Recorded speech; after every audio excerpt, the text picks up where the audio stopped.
Ce tableau représente un lamassu qui est une figure mythologique de l'Empire assyrien, figure que j'ai découvert au Louvre, dans la salle du palais de Khorsabad. La première fois que j'ai été confrontée à ce colosse, j'ai été absolument fascinée par cet archétype qui est en fait un hybride entre un humain, un taureau et une créature céleste puisqu'il a des ailes.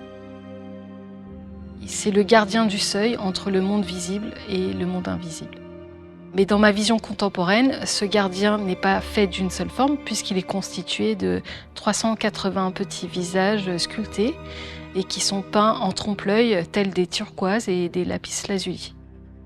J'ai été fascinée par les détails de la sculpture. Il y a énormément de petits détails et pourtant ce sont des sculptures qui datent d'il y a plus de 5000 ans.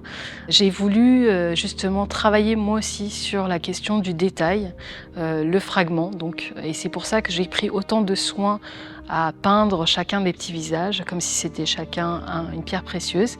Je suis partie sur des tons turquoise, d'abord parce que ce sont des coloris qui reviennent souvent dans l'Empire assyrien et aussi parce que j'avais envie de faire ressurgir l'élément eau, parce que le lamassu, comme un rocher qui se dresse au milieu de la mer, dans mon tableau, il est entouré d'un fond texturé qui évoque des petites vagues par centaines qui partent de son centre pour aller vers l'extérieur.